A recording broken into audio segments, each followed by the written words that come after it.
جب اغیار کی سازشوں اور اپنوں کی غفلت نے 16 دسمبر 1971 کو پاکستان جس طرح قتل عام ہوا اور جس طرح ہجرت کر کے آنے والوں کو کیمپوں میں دنیا کے بدترین مظلومین کی شکل میں اپنی زندگی بسر کر رہے ہیں، اتنا بڑا سانحہ جو کبھی بھلایا نہیں جا سکتا، اور شاید ہم نے اس سے کوئی سبق نہیں سیکھا۔ بسم اللہ الرحمن الرحیم۔ لئن شکرتم لازیدنکم ولئن کفرتم ان عذابی لشدید۔ صدق اللہ العظیم۔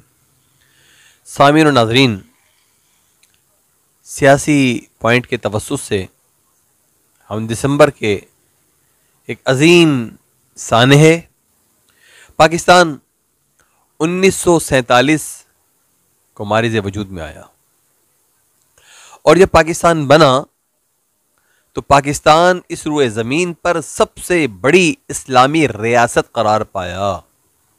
کتنا بڑا اعزاز! شہدائے آزادی کی روح کتنی خوش ہوئی ہوگی۔ اور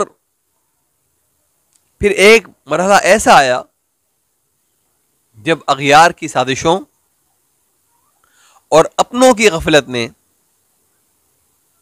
16 دسمبر 1971 کو پاکستان کو دو لخت کر دیا۔ ہمارا ایک بازو کٹ گیا، ایک ٹکڑا مشرقی پاکستان جو تھا وہ الگ ہو گیا۔ تاریخ میں ایسا نہیں ہوا کہ اتنی بڑی تعداد میں مسلم افواج میدان جنگ میں کھڑی ہو اور شکست ہو جائے۔ 90,000، بعض کہتے ہیں کہ 90,000 نہیں بھی تھے۔ سیاستداں فوج پر الزام لگاتے رہے، فوج سیاستدانوں پہ الزام لگاتی رہی، بیوروکریٹ کچھ اور بات کرتے رہے۔ وہ حسین شہید سہروردی جو پاکستان کی بنیادوں کو مضبوط کرنے والا تھا، اس کو غداری کا سرٹیفکیٹ کیوں دیا گیا؟ اس کے کارکن اتنا کیوں بپھر گئے کہ وہ پاکستان سے نفرت کرنے لگے؟ غور فرمائیے۔ یہ وطن عزیز اللہ کا احسان ہے، ہمیں اس کی نظریاتی اور جغرافیائی سرحدوں کی حفاظت کرنی ہے، لیکن ہمیں اپنی ناکامیوں پہ غور کرنا ہوگا۔ شاعر نے کہا تھا کہ اپنی ٹوٹی ہوئی تلوار کے ٹکڑے سمیٹ اور اپنے ہار جانے کا سبب معلوم کر۔ غور تو کر کہ تو ہارا کیوں؟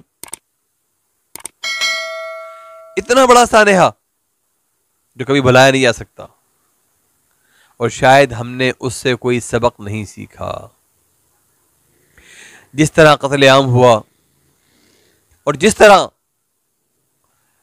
ہجرت کر کے آنے والوں کو کیمپوں میں دھکیل دیا گیا، آج وہ دنیا کے بدترین مظلومین کی شکل میں اپنی زندگی بسر کر رہے ہیں۔ بڑی سیاسی تحریکیں اٹھیں اور بڑے نعرے لگے، لیکن کسی نے کوئی ایسا فیصلہ نہیں کیا کہ کم از کم محصورین نے مشرقی پاکستان کے لیے کوئی راستہ نکل آئے۔ افواج پاکستان کی اپنی ذمہ داریاں ہیں، سیاستدانوں کی اپنی ذمہ داریاں ہیں، بیوروکریٹس کی اپنی ذمہ داریاں ہیں۔ آئیں اپنے اپنے حدود اور اختیارات کا تعین کریں، جو آئینی ذمہ داری اسے پورا کریں۔ ایک دوسرے کو شک کی نگاہ سے نہ دیکھیں بلکہ اعتماد کریں، وطن عزیز کو مضبوط سے مضبوط کریں۔